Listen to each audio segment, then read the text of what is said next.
مگر پھر ہمت کی، آپ سے سوال پوچھنا چاہتا تھا جو میرے سینے میں اٹکا ہوا ہے، مچھلی کے کانٹے کی طرح۔ مچھلی کا کانٹا سینے میں نہیں گلے میں اٹکتا ہے۔ بہرحال فرمائیے آپ کیا پوچھنا چاہتے ہیں؟ آپ نے اس لڑکی کو کہاں گم کر دیا؟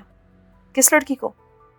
ٹیلر ماسٹر علی احمد کی بیٹی، جو اس رات ہمارے گھر میں پناہ گزیر ہوئی تھی اور جس کو کئی طرح کی مشکلات نے گھیر رکھا تھا۔ میں آپ کے نہیں اسی کے پیچھے آ رہا تھا، میں سچ کہہ رہا ہوں۔ میں اس مصیبت زدہ لڑکی کو اپنے دل سے نکال نہیں پا رہا۔ ہاشا اطمینان سے بولی، دراصل آپ کو زبردست قسم کے جوتے پڑنے والے ہیں، اس کے بعد آپ کی طبیعت بالکل صاف ہو جائے گی۔ بہتر ہے کہ یہ وقوع ہونے سے پہلے آپ اس لڑکی کو بھول جائیں۔ غیاث کے چہرے پر سرخ رنگ سے لہرا گیا۔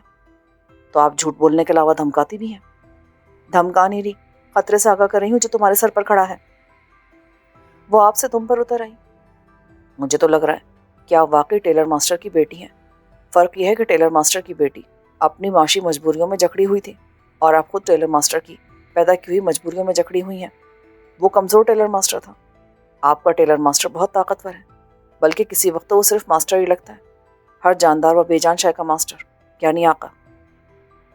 تم اپنی بکواس جاری رکھو گے یا ہم یہاں سے اٹھ کر چلے جائیں؟ اوہ سوری، ویری ویری سوری۔ مجھے آپ کے والد گرامی کے بارے میں اس طرح بات نہیں کرنی چاہیے تھی، مگر ارد گرد سے مجھے جو پتہ چلا ہے اس سے یہی پتہ چلا ہے کہ وہ گھر سے باہر اور گھر میں بڑی حاکمانہ قسم کی طبیعت رکھتے ہیں۔ خاص طور سے آپ کو تو وہ کھلی ہوا میں نکلنے بھی نہیں دیتے۔ یقین کریں، یہ سب سوچ کر میں بہت آزردہ ہوں۔ آپ کو میرے پاپا کے بارے میں ارد گرد سے جو بھی پتہ چلا ہے نا، وہ بالکل ناکافی ہے۔ بہتر ہے کہ آپ تفصیلی معلومات حاصل کر لیں، اس کے بعد بھی خود پر رحم نہ آئے نا تو بے شک مجھ سے دوبارہ ملاقات کر لیجیے گا۔ واہ، آپ کے آخری الفاظ نے ٹوٹتی ہوئی امید پھر بندھا دی۔ دوبارہ ملاقات؟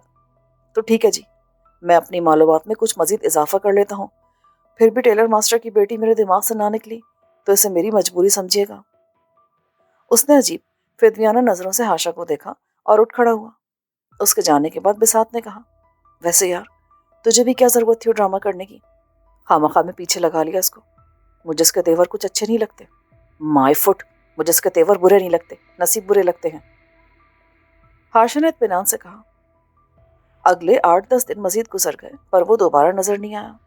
ہاشا کو کچھ اطمینان ہوا، ایسا لگا کہ شاید اپنی معلومات میں جو اضافہ اس نے فرمایا ہے اس کے بعد اپنے ارادے پر نظر ثانی کر لی ہے۔ انہی دنوں عید کی آمد ہو گئی۔ ایک دن پاپا نے اسے بتایا کہ انہوں نے سائم اور اس کی فیملی کو افطار پر بلایا ہے۔ ہاشا کوئی ناگوار گزرا، مگر باپ سے اختلاف کیسے کر سکتی تھی؟ کوئی نہیں کر سکتا تھا۔ حالانکہ یہ لوگ ماما کے رشتہ دار تھے، مگر ہاشا جانتی تھی کہ ماما بھی اس پر کچھ زیادہ خوش نہیں ہوں گی۔ وہ اس مہمان نوازی کے پیچھے چھپے ہوئے ارادے کو جانتی تھی۔ سائم کے ساتھ اس کے والد اور والدہ بھی آئے۔ افطاری کے بعد پاپا نے ہاشا سے مخاطب ہو کر کہا، جاؤ بیٹا، سائم کو اپنا ایکویریم دکھاؤ اور ذرا حیران بھی کرو اسے۔ پاپا کے لہجے میں وہ خاص قسم کی نرمی تھی جو فقط کبھی کبھار کسی مقصد کے تحت ہی دکھائی دیتی تھی۔ ہاشا چاروں ناچار سائم کو لے کر اپنے کمرے کی طرف آ گئی۔ آرائشی مچھلیوں کا شوق اسے نیا نہ چرایا تھا۔ پاکستان کے علاوہ اس نے باہر سے بھی کئی قیمتی مچھلیاں اور چھوٹے کچھوے وغیرہ منگوائے تھے۔ سائم بولا، ویسے ہاشا کبھی کبھی میرا دل بھی چاہتا ہے کہ جاپان سے کچھ نایاب قسم کے آبی جانور منگواؤں، یہ اچھا شوق ہے۔ سائم بھائی، تم تو ہر کسی کا شوق اپنانے کو فوراً سے پہلے تیار ہو جاتے ہو۔ ہاں میں ہاں ملانا تو بس ختم ہے تم پر۔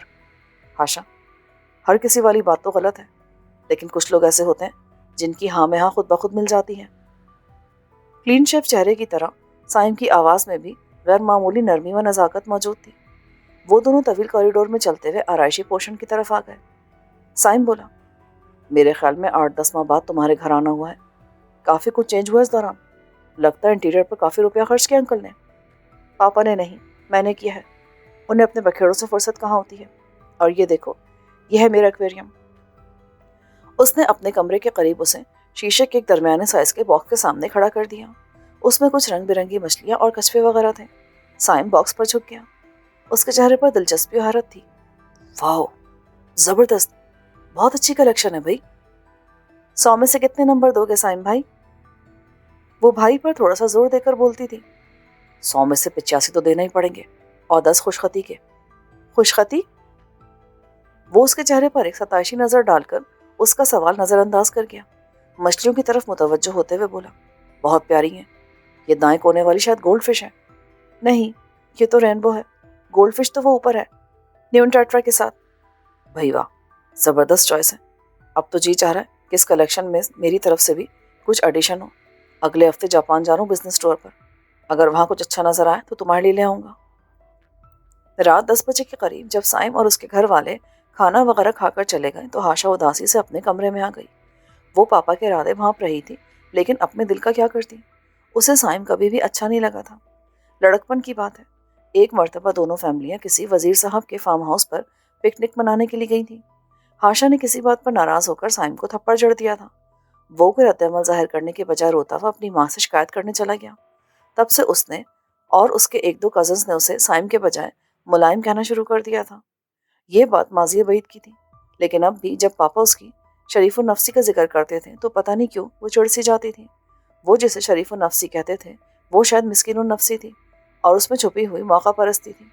آج ہی کی مثال ہاشا کے سامنے تھی. ہاں میں ہاں اور نہ میں نہ ملاتے ملاتے سائم کبھی کبھی واقعی کاٹ کا الو بن جاتا تھا. آج ہاشا نے اپنے کمرے سے باہر جو ایکویریم اسے دکھایا وہ اصل نہیں تھا. وہ تو ایک پرانا ایکویریم تھا جس میں ہاشا نے 3-4 دن پہلے چھوٹی شدہ مچھلیاں رکھی تھیں. ان میں سے کچھ کم قیمت والی مچھلیاں تھیں اور کچھ ایسی تھیں جو دوسری مچھلیوں کے لیے مسائل پیدا کر رہی تھیں. سائم ان چھوٹی شدہ مچھلیوں کی تعریف میں ہی زمین آسمان کے قلابے ملاتا رہا. اصل ایکویریم ہاشا کے بیڈ روم کے اندر تھا. سائم کا سطحی انداز اور خوشامدانہ رویہ اکثر ہاشا کی نگاہوں میں آتا رہتا تھا. وہ گمسم سے بستر پر نیم دراز ہو گئی. اس نے ہاتھ بڑھایا اور آڈیو سسٹم آن کر دیا. پہلے 1-2 انگلش سانگ پلے ہوئے. پھر وہی ریمکس گیت گونجنے لگا جو وہ اکثر سنا کرتی تھی. وادیاں میرا دامن، راستے میری باہیں. اس نے آنکھیں موند لی. کہیں کھوسی گئی. اونچی نیچی چوٹیاں، ہریالی اور راستے اس کے چاروں طرف پھیل گئے. وہ ایک ایسے ہی راستے پر ننگے پاؤں بھاگ رہی تھی. نوکیلے پتھر اس کے نازک تلووں میں چبھ رہے تھے. یہ چبھن تکلیف تو دیتی تھی لیکن اس تکلیف میں ایک مزہ بھی تھا اور وہ اس کے پیچھے آ رہا تھا مشکی گھوڑے پر سوار. اس نے اپنے مضبوط ہاتھوں میں گھوڑے کی لگام تھام رکھی تھی. وہ اس سے بھاگ رہی تھی لیکن اتنی تیز بھی نہیں بھاگنا چاہتی تھی کہ اس کی نظروں سے اوجھل ہو جائے. گیت ختم ہوا تو اس نے آنکھیں کھول دی. اس کی سانسوں کی لے تیز تھی جیسے وہ سچ مچ بھاگتی آئی ہو. وہ کون تھا جو اس کے پیچھے آتا تھا؟ وہ جیسے صدیوں سے اس کے پیچھے آ رہا تھا. وہ جیسے زمانوں سے اس کے آگے بھاگ رہی تھی. اس کا چہرہ نظر نہیں آتا تھا. اس کے باوجود اسے کیوں لگتا تھا کہ وہ اجنبی نہیں ہے؟ ہاں، کون تھا وہ؟ ایک لمحے کے لیے اس کے ذہن میں آیا کہیں یہ نتھیا گلی کی ایک ڈھلان پر رہنے والا وہی پہاڑی تو نہیں؟ نہیں، یہ وہ نہیں ہے. یہ وہ نہیں ہو سکتا. عید میں بس 2 دن باقی تھے. اگلے دن اسے یونیورسٹی جانا تھا. اس کے بعد عید کی تعطیلات تھیں. کبھی کبھی ڈرائیور کے علاوہ ادھیڑ عمر گارڈ ثابت خان بھی اس کے ساتھ ہوتا تھا. آج بھی ایسا ہی تھا. شہر میں وہ گہما گہمی تھی جو کسی تہوار کی آمد سے 1-2 دن پہلے ایک خوش رنگ لہر کی طرح قرب و جوار میں محسوس کی جا سکتی ہے. نہ جانے کیوں ہاشا کی نگاہیں فون کے اسکرین سے اٹھیں اور ارد گرد کا جائزہ لینے لگیں. وہ کسے دیکھ رہی تھی؟ شاید اس پہاڑی غیاث کو. کیا وہ اس لیے دیکھ رہی تھی کہ اسے دیکھنا چاہتی تھی؟ نہیں، وہ اس لیے دیکھ رہی تھی کہ اسے نہیں دیکھنا چاہتی تھی. اگر وہ اسے اپنے ارد گرد نظر آتا تو یہ پریشانی کا باعث ہوتا. وہ نظر نہیں آ رہا تھا. یہ بالکل ٹھیک تھا. ہاں، یہ بالکل ٹھیک ہے. اس نے خود کو یقین دلایا. یونی میں بھی آج حاضری معمول سے زیادہ تھی. رومانی جوڑے بھی ایکٹیو نظر آتے تھے. وہی چھوٹی چھوٹی شرارتیں اور بے ضرر خرمستیاں، کچھ سرگوشیاں، کچھ یقین دہانیاں، تحائف کے تبادلے اور کہیں کہیں کچھ پروگرام بھی. مگر آج بساط اسے معمول سے زیادہ گمسم نظر آئی. کیا ہوا جانی؟ کہیں پھر گھر والوں سے ڈانٹ تو نہیں پڑ گئی؟ ڈانٹ پڑ جاتی تو اچھا تھا. جو غصہ نرم لہجے میں کانوں کو چھیدتا ہے وہ زیادہ پینفل ہوتا ہے. ہوا کیا؟ امی نے سختی سے منع کر دیا ہے کہ میں ساحلی سے نہ ملا کروں. وہ جو کچھ کر رہا ہے اپنے طور پر کرے. اگر وہ خود نہیں لکھ سکتا تو وائس ریکارڈنگ کر لے. بعد میں ریکارڈنگ کوئی اس کے لیے کاغذ پر اتار دے. ویسے بات تو معقول ہے. ایسا ہو تو سکتا ہے. ہاشا نے ذرا شرارت سے کہا. بساط نے اسے خفا خفا سی نظروں سے دیکھا پھر آہ بھر کر بولی، ہاشی، تم اچھی طرح جانتی ہو یہ کیمسٹری ہے جو لکھنے اور لکھانے والے کے درمیان ہے. وہ بولتا ہے اور میں لکھتی ہوں لیکن وہ یہ کہتا ہے کہ شاید میں اسی لیے بولتا ہوں کہ تم لکھتی ہو. کسی وقت مجھے لگتا ہے کہ وہ کچھ نہیں کر پائے گا اگر میں اس سے نہ ملوں تو پھر صاف صاف کیوں نہیں کہہ دیتی امی ابو کے سامنے؟ کہنا آسان ہے، کرنا مشکل. تم کر سکتی ہو یہ؟ میرا کوئی وسیم ساحلی نہیں ہے. لیکن وہ کاٹ کا الو سائم احمد تو ہے نا جو نہیں ہونا چاہیے. وہ جواب میں کچھ نہ کہہ سکی۔ بساط نے آہ کے انداز میں سانس لیتے ہوئے کہا، کسی وقت لگتا ہے کہ ہم لڑکیاں اس ایکویریم کی مچھلیوں کی طرح ہیں جو تمہارے گھر میں ہے اور کھلے پانیوں کے سپنے دیکھتے دیکھتے اپنی مختصر عمر پوری کر لیتی ہیں۔ بساط کے لہجے میں چھپے ہوئے کرب نے ہاشا کو متاثر کیا۔ وہ سوچنے لگی، کتنی جلدی سب کچھ بدلا تھا بساط کے لیے۔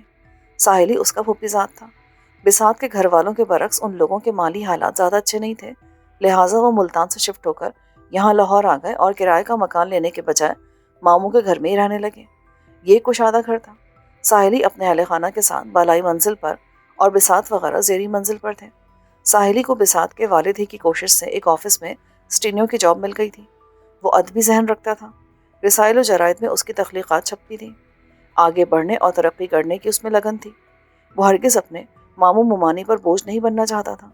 بساط اور ساحلی دونوں اس عمر میں تھے جب انسان کے گرد کشش کا ایک غیر مرئی حالہ ہوتا ہے۔ وہ دونوں ایک دوسرے کو چاہنے لگے تھے، مستقبل کے سہانے خواب دیکھنے لگے تھے۔ بساط کو ساحلی کی ذات کے علاوہ اس کے فن سے بھی دلچسپی تھی۔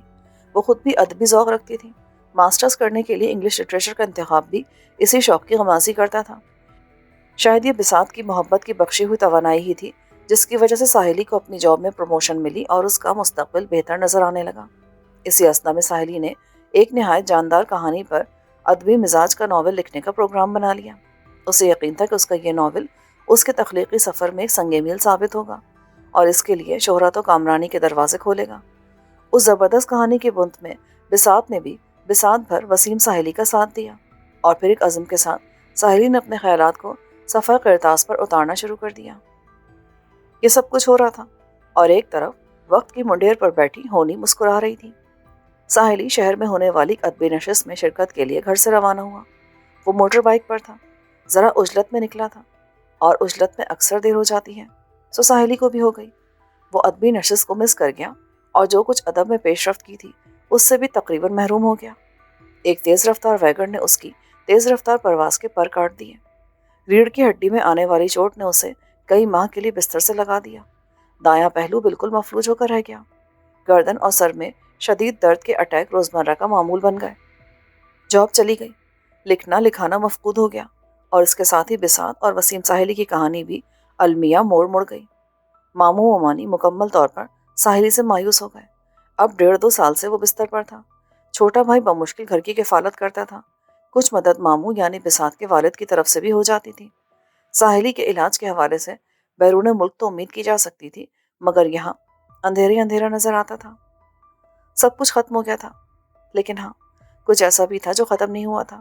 یہ وہ جیتی جاگتی آنکھوں کا خواب تھا جو وسیم ساحلی نے دیکھا تھا، ایک مارکت الآرا ناول جو ان کے سارے دل ادر دور کر دیں، جو اس کے لیے محبت کے ساتھ ساتھ زندگی کے دروازے بھی کھول دیں۔ اور بساط کا خیال بھی یہی تھا۔ وہ ناول کی کہانی کو بالکل جدا دل پذیر کہانی قرار دیتی تھی۔ بساط کی آواز نے اس کو خیالوں سے چونکایا۔ امی، ابو، بڑی بہنیں سب ناراض ہیں۔ امی کہتی ہیں جس بستی جانا نہیں اس کا راستہ پوچھنے سے کیا فائدہ۔ وہ رشتہ ڈھونڈنے کی بات کر رہے ہیں، بلکہ دوسری پھپھو تو تیار بیٹھی ہیں اپنے کماؤ پتر کا رشتہ دینے کے لیے۔ وہ اپنے دکاندار ٹائپ کزن فرید کو کماؤ پتر کہتی تھی، جو 2 کافی بڑے میڈیکل اسٹور چلاتا تھا۔ تو پھر کیا کرو گی اب؟ 1-2 ماہ کا وقفہ ڈالتی ہوں، شاید امی ابو کا غصہ ٹھنڈا ہو جائے۔ عید آئی اور گزر گئی۔ ہاشا کے لیے یہ ایک عام سا دن ہی ثابت ہوتا تھا، بلکہ کسی وقت اسے عام دنوں سے بھی زیادہ بوجھل لگتا تھا۔ وہ خود کو ایک ایسے خشک جزیرے کی طرح محسوس کرتی جس کے چاروں طرف شادمانی کا پانی لہریں مارتا تھا۔ عید کے روز بھی بس اس کی لگی بندھی مصروفیاتی ہوتی تھیں۔ حلقہ احباب نہ ہونے کے برابر تھا۔ تفریحی پروگرام اگر کوئی ہوتا تو فیملی کے ساتھ ہی ہوتا تھا، اور ایسے پروگراموں میں وہی سیکیورٹی اور وہی پروٹوکول تھا جس سے ہاشا کا دم گھٹنے لگتا تھا۔ عید کے دن وہ اپنے پالتو بلے اور اپنی مچھلیوں میں ہی مگن رہی۔ عید کے 6-7 روز بعد تک کوئی قابل ذکر واقع نہیں ہوا، بس وہی روزمرہ کے معمولات۔ پھر اچانک ایک روز اس کا فون آ گیا۔ وہ گھر کے سوئمنگ پول کے قریب کرسی ڈالے بیٹھی تھی، ایک انگلش میگزین دیکھ رہی تھی کہ سیل فون کی بیل ہوئی۔ ہیلو، کون؟ غیاث بول رہا ہوں، لیکن پلیز فون نہ بند کیجیے گا، آپ سے ایک بہت ضروری بات کرنی ہے۔ وہ ایک لمحے کو سٹپٹا گئی، چاہا کہ فون بند کر دیں، پھر اس نے کڑے لہجے میں کہا، میرا نمبر کہاں سے ملا تمہیں؟ آپ ناراض نہ ہو، ڈھونڈنے والے کو تو خدا بھی مل جاتا ہے، یہ تو پھر ایک نمبر تھا۔ میں آپ کو سب کچھ بتا دیتا ہوں، مگر آپ ایک بات مان لیں، فون بند نہ کریں اور تحمل سے میری بات سن لیں۔ ہاشا نے بیزار نگاہوں سے دائیں بائیں دیکھا۔ دو مالی کچھ فاصلے پر گارڈینیا کی باڑ تراشنے میں مصروف تھے۔ ایک ملازم ڈاگ ہاؤس کے قریب منڈلا رہا تھا، لیکن وہ بھی کافی فاصلے پر تھا۔ پہلے یہ بتاؤ مجھے، میرا نمبر کہاں سے ملا تمہیں؟ میں نے کہا نا، بتا دوں گا آپ کو، مگر پلیز آپ پہلے میری بات تو سن لیں۔ اگر وہ عجیب بھی لگے تو پلیز پلیز برداشت کر لیں۔ بولو۔ سچی بات یہ ہے مس آشا کہ آپ کی بے رخی دیکھتے ہوئے میں نے خود کو کافی حد تک سنبھال لیا تھا، تہیہ کر لیا تھا کہ اب آپ کے سامنے نہیں آؤں گا اور آپ کے حوالے سے جو کچھ بھی میرے دل میں ہے اسے بس اپنے تک ہی محدود رکھوں گا۔ دل نہیں مانتا تھا، مگر میں مسلسل اس سے فائٹ کر رہا تھا۔ مگر پرسوں ایک ایسا واقعہ ہوا جس نے میری مزاحمت کی بیک بون یعنی کمر توڑ کے رکھ دی، اور مجھے یوں لگنے لگا کہ میں پیچھے ہٹا تو یہ ایک طرح سے آپ کے ساتھ بڑی ناانصافی ہوگی۔ تم اپنی بات مختصر نہیں کر سکتے کیا؟ ہاشا جی، جیسا کہ آپ کو معلوم ہے، آپ ہی کی ہدایت کے مطابق میں آپ کی فیملی کے بارے میں زیادہ سے زیادہ جاننے کی کوشش کر رہا تھا، تاکہ مجھے معلوم ہو سکے کہ میں کہاں متھا لگانے جا رہا ہوں۔ اس جانکاری کے دوران اتفاقاً میں ان ذات شریف کے بارے میں بھی جان گیا جن کے ساتھ مستقبل قریب میں آپ کو رشتہ ازدواج میں باندھنے کا بلکہ جکڑنے کا سوچا جا رہا ہے۔ میرا مطلب آپ کے رشتہ دار نیو ایج انٹرپرائز کے مالک مسٹر سائم سے ہے۔ تمہاری بکواس میری سمجھ میں نہیں آ رہی، میں فون بند کریوں؟ پلیز پلیز میری ایک بات سن لیں۔ جو کچھ میں جان پایا ہوں اس سے صاف پتہ چلتا ہے کہ آپ کے والد گرامی آپ کے لیے شوہر نہیں ڈھونڈ رہے، بلکہ ایک ایسا بندہ بے دام ڈھونڈ رہے ہیں جو کسی پالتو جانور کی طرح آپ کے اور آپ کے والد محترم کے آگے پیچھے دو ملاتا رہے۔ یہ شخص ہر طرح سے آپ کے والد کے اثر میں ہے، اور جہاں تک میں جان پایا ہوں جو بزنس وہ کر رہا ہے اس میں بھی اس نے بس آپ کے پاپا کی انگلی ہی پکڑی ہوئی ہے۔ اپنے طور پر اس کا دمخم نہیں ہے کہ وہ کوئی اچھا بزنس چلا سکے۔ او یو شٹ اپ! تمہیں جرت کیسے ہوئی کہ تم اس طرح ہمارے ذاتی معاملات میں دخل دو؟ کیا تم ہماری جاسوسیاں کرتے پھر رہے ہو؟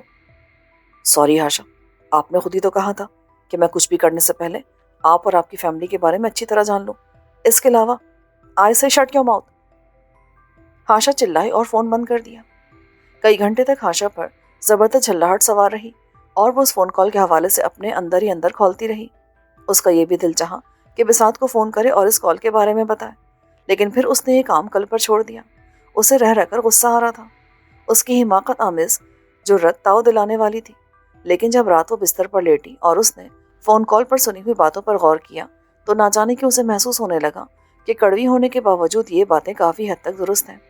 سائم کا کردار ہاشا کے لیے بالکل ڈھکا چھپا نہیں تھا۔ وہ ہرگز سیلف میڈ شخص نہیں تھا۔ اسے یہ بزنس اپنے والد سے ورثے میں ملا تھا اور اس نے ترقی کے بجائے تنزلی کی طرف ہی سفر کیا تھا۔ وہ یہ بات بھی کافی حد تک جانتی تھی کہ اب پاپا اس کے کاروبار کو سپورٹ کرتے ہیں۔ شاید وہ ان لوگوں میں سے تھا جو سپورٹ کے بغیر کچھ کر ہی نہیں سکتے۔ اس نے بساط کو فون کیا اور غیاث کی کال کے بارے میں بتایا۔ یار، یہ کیا گائیڈڈ میزائل میرے پیچھے لگ گیا؟ اور حیرانی کی بات یہ کہ اس کے پاس میرا فون نمبر بھی ہے۔ بساط بھی حیران ہوئی کہ 2-3 ہفتے بعد یہ مدعا پھر سے جاگ پڑا ہے۔ وہ دونوں جانتی تھی کہ یہ سب کچھ کتنا خطرناک ثابت ہو سکتا ہے۔ ابھی اس صحافی کے بھتیجے ذیشان کے ساتھ جو کچھ ہوا تھا وہی ذہن سے محو نہیں ہوا تھا۔ ہاشی، مجھے تو اس کی مہربان چہرے والی والدہ یاد آتی ہیں یار، بہت پیار کرتی ہیں مجھ سے۔ اگر اسے کوئی نقصان پہنچا تو ان کا نا پرزا پرزا ٹوٹ جائے گا، بڑا دکھ ہوگا انہیں۔ روکو کسی طرح اس معاملے کو یار۔ تم ہی بتاؤ میں کیا کروں؟ تمہارے سامنے پورا ڈراوا دیا تھا اس کو، لگتا ہے کچھ زیادہ ہیرو گیری وغیرہ کا کریز رکھتا ہے۔ یاد ہے نا کس طرح ہتھیار نکالیا تھا اس نے نتیا گلی میں؟ اگلے 3-4 روز میں گاہے بگاہے کوئی 10 مرتبہ ہاشا کے موبائل پر اس کی کال آئی، پھر میسج آنے شروع ہو گئے۔ مدعا وہی تھا جو ازل سے چلا آ رہا ہے، وہ ملنا چاہتا تھا۔ ہاشا نے اس کا نمبر بلاک کر دیا۔ نتیجہ یہ نکلا کہ وہ ہاشا کو اپنے ارد گرد نظر آنے لگا۔ 2 مرتبہ یونی کے پاس نظر آیا، 1 مرتبہ تو حد ہی کر دی۔ وہ پاپا، ماما اور بھائی کے ساتھ ایک منسٹر کے بیٹے کی شادی میں گئی تھی۔ حسب رواج یہ شادی ایک فارم ہاؤس کے اندر اوپن ایئر میں ہو رہی تھی۔ اچانک وہ یہ دیکھ کر ٹھٹک گئی کہ وہ وہاں موجود تھا۔ سیکیورٹی کے باوجود پتہ نہیں وہ کس طرح وہاں داخل ہو گیا تھا۔ وہ سٹپٹا گئی۔ نتھیا گلی میں عدیل بھائی اسے دیکھ چکا تھا۔ اگر اسے پہچان لیتا تو بات کسی بھی طرف جا سکتی تھی۔ ہاشا کے نزدیک اس کی دلیری نہیں بلکہ بے وقوفی تھی۔ بہرحال اس دن خیریت گزری، لیکن ہاشا نے فیصلہ کر لیا کہ وہ ایک بار اس سے ملے گی اور اس کی طبیعت بہت اچھی طرح صاف کرے گی۔ اگر وہ پھر بھی باز نہ آیا تو اس کی قسمت۔ اسی روز اس نے اس کا نمبر ان بلاک کر دیا۔ قریباً آدھے گھنٹے بعد ہی اس کا ٹیکسٹ میسج آیا، ہاشی میں آپ سے ملنا چاہتا ہوں، بس ایک بار، بس آخری بار، آپ سے بہت اہم بات کہنا چاہتا ہوں۔ آئی ہوپ کہ آپ میری اس التجا کو ٹھکرائیں گی نہیں۔ غیاث کی اس التجا کو شرف قبولیت بخشنے کے لیے ہاشا کو تقریباً ایک ہفتہ لگ گیا۔ پاپا شہر سے باہر تھے، ایک ڈرائیور ان کے ساتھ گیا تھا، دوسرا بھی ڈیوٹی پر نہیں آیا تھا۔ ہاشا نے بساط کی طبیعت خراب ہونے کا بہانہ کیا اور ماں سے اجازت لے کر خود ہی گاڑی لے کر نکل گئی۔ قریباً ایک گھنٹے بعد وہ اور بساط اقبال ٹاؤن کے اسی ریسٹورینٹ میں بیٹھی تھی جہاں ایک بار اس سے پہلے بھی غیاث سے ملاقات ہو چکی تھی۔ غیاث سامنے بیٹھا تھا۔ ہاشا سخت مضطرب تھی اور اپنے تیش کو بمشکل چھپا رہی تھی۔ اس نے سب سے پہلے وہی سوال کیا کہ غیاث کو اس کا فون نمبر کہاں سے ملا، اور وہ اسے کیسے بتاتا کہ یہ فون نمبر تب اس کے پاس آیا تھا جب وہ اس کے گھر میں اس کے بستر پر بے سدھ پڑی تھی، اور صرف اس کا فون نمبر ہی نہیں، وہ خود بھی اس کی دسترس میں تھی۔ وہ مسلسل اس سے ٹال مٹول کر رہا تھا۔ آخر ہاشا سے چھو کر بولی، اچھا بتاؤ تم نے کیا کہنے کے لیے ہمیں بلایا ہے؟ ہمیں کے صیغے پر وہ ذرا سا چونکا۔ میں نے تو صرف آپ کو بلایا تھا، آپ پتہ نہیں کیوں حفاظتی انتظامات پر اتنا یقین رکھتی ہیں۔ اپنی طرف سے کیے جانے والے اس واضح اشارے کو محسوس کر کے بساط نے کچھ کہنے کو منہ کھولا، لیکن غیاث نے جلدی سے اس کے سامنے ہاتھ جوڑ دیا۔ سوری، میں کچھ غلط بول گیا۔ بساط کا رنگ سرخ ہوتے ہوتے پھر نارمل ہو گیا۔ وہ اپنی جگہ سے اٹھتے ہوئے بولی، ہاشی میں ذرا لان میں جا کر بیٹھتی ہوں، تم اس سے کھل کر بات کر لو۔ غیاث اسے مصنوعی انداز میں روکتا رہ گیا، مگر وہ بیگ اٹھا کر باہر چلی گئی۔ ہاشا نے غیاث کو خشمگین نظروں سے گھورا۔ دیکھو غیاث، تم نے جو کچھ کہنا ہے بالکل صاف سیدھے طریقے سے کہو اور جلدی کہو، تمہارے پاس صرف 5 منٹ ہے۔ گھڑی کی سوئی کے حساب سے پرچہ حل ہوتا ہے، مسئلہ حل نہیں ہوتا۔ مسئلہ کیا ہے تمہارے ساتھ؟ مسئلہ میرے ساتھ نہیں، میرے دل کے ساتھ ہے مس ہاشا۔ آپ نے سیدھی بات کرنے کا کہا ہے تو پھر میں سیدھی ہی بات کرتا ہوں۔ میں آپ کو پسند کرتا ہوں، حاصل کرنا چاہتا ہوں آپ کو۔ ہمیشہ سے میرے ذہن میں ایک آئیڈیل تھا۔ جب میں نے آپ کو پہلی بار دیکھا تو مجھے لگا آپ میرے آئیڈیل کے قریب ترین ہیں۔ میں بہت کوشش کے باوجود خود کو آپ کے بارے میں سوچنے سے روک نہ پایا، اور نہ شاید کبھی روک سکوں گا۔ میں اچھی طرح جانتا ہوں کہ آپ کا تعلق ایک طاقتور بااثر خاندان سے ہے۔ میں آپ کا ہم پلہ نہیں اور شاید آپ کے قابل بھی نہیں، لیکن آپ کی خاطر، بلکہ یوں کہنا چاہیے کہ آپ کی دی ہوئی توانائی کے بل بوتے پر میں اپنے آپ کو آپ کے قابل بن کر دکھا سکتا ہوں۔ بے معنی بات کرو، میرے قابل وہ ہوگا جس کو میں اپنے قابل سمجھوں گی۔ تمہاری ظاہری حیثیت اور اسٹیٹس کی کوئی اہمیت نہیں، کیونکہ میں تمہیں پلیز آگے مت بولیے گا، ابھی مت بولیے گا، یہ اظہار وقت پر آنے پہ کر دیجیے گا۔ آپ کی جو بھی رائے ہوگی میں قبول کروں گا، بس ایک بار مجھے اپنی قسمت آزما لینے دیں۔ وہ اس کی طرف دیکھ کر خاموش ہو گئی۔ اگلے چند منٹ تک وہ خود ہی بولتا رہا، خود ہی کچھ ارادے باندھتا رہا، خود ہی کچھ حدود طے کرتا رہا اور خود ہی کچھ امیدیں پالتا رہا۔ اس نے کہا کہ وہ آئندہ کم از کم 1 سال تک اس سے کوئی رابطہ نہیں کرے گا، کوئی فون نہیں، کوئی تعلق نہیں رکھے گا۔ اس نے بتایا کہ اسے اپنا مستقبل ٹیچنگ کے شعبے میں نظر آیا ہے۔ وہ نتھیا گلی میں اپنے حصے کی قریباً 1 ایکڑ زمین بیچنے جا رہا ہے۔ ایبٹ آباد یا لاہور میں اس کا ارادہ ایک ہائی اسکول کھولنے کا ہے۔ اس کے لیے اس نے ایک نئی تعمیر شدہ عمارت بھی دیکھ لی ہے۔ 1-2 قریبی دوست بھی اس کام میں اس کے ساتھ شریک ہو رہے ہیں، وغیرہ وغیرہ۔ وہ عجیب رو میں بہہ رہا تھا، بولتا ہی چلا گیا، جیسے اس نے خود ہی طے کر لیا ہو کہ جب 1-1.5 سال میں یہ سب کچھ ہو جائے گا اور وہ ایجوکیشن کے بزنس میں کوئی بڑا تیر مار لے گا تو ہاشا اپنا تن من اس پر وارنے لگ جائے گی۔ غیاث نے بمشکل اپنی بات ختم کی ہی تھی کہ لان کی طرف سے کچھ شور سنائی دیا۔ ہاشا کو یوں لگا جیسے بساط کی آواز آئی ہو۔ وہ جلدی سے اٹھ کر مین دروازے کی طرف گئی۔ دروازے کے شیشے میں سے اس نے دیکھا بے ڈھنگے سے بالوں والے 2 فیشنیبل لڑکے بساط سے جھگڑ رہے تھے۔ بساط نے اپنا شولڈر بیگ گھما کر ایک لڑکے کے چہرے پہ دے مارا۔ اس کے سن گلاسز اتر کر دور جا گرے۔ جواباً لڑکے نے بلا تردد بساط کے بال پکڑ لیے اور اسے گھما کر ایک میز پر پھینک دیا۔ وہ بری طرح چلائی اور تبھی ہاشا نے غیاث کو دیکھا۔ وہ ڈائننگ ہال سے نکلا اور لپکتا ہوا موقع پر پہنچ گیا۔ اس نے جھگڑنے والے دراز قد لڑکے کو جو پہلا تھپڑ رسید کیا وہی کافی کارگر ثابت ہوا۔ وہ الٹ کر میزوں پر جا گرا۔ خواتین چیختی چلاتی دور جا کھڑی ہوئیں۔ یہ کل 3 لڑکے تھے۔ وہ آنن فانن غیاث پر پل پڑے۔ غیاث مضبوط کثرتی جسم والا جفاکش پوٹوہاری تھا۔ وہ بڑی دلیری کے ساتھ ان لڑکوں سے بھڑ گیا۔ ہاشا بھی لپک کر موقع پر پہنچ گئی۔ اس نے ایک لڑکے کے لمبے بال کھینچ کر اسے غیاث سے پیچھے ہٹایا اور اسے 2 ہتھڑ رسید کیے۔ اسی دوران میں دوسرا لڑکا غیاث کا ایک زوردار مکہ کھا کر سوئمنگ پول میں جا گرا۔ تیسرے کے ناک منہ سے خون جاری ہو گیا، مگر وہ اب بھی مرنے مارنے کی دھمکیاں دے رہا تھا۔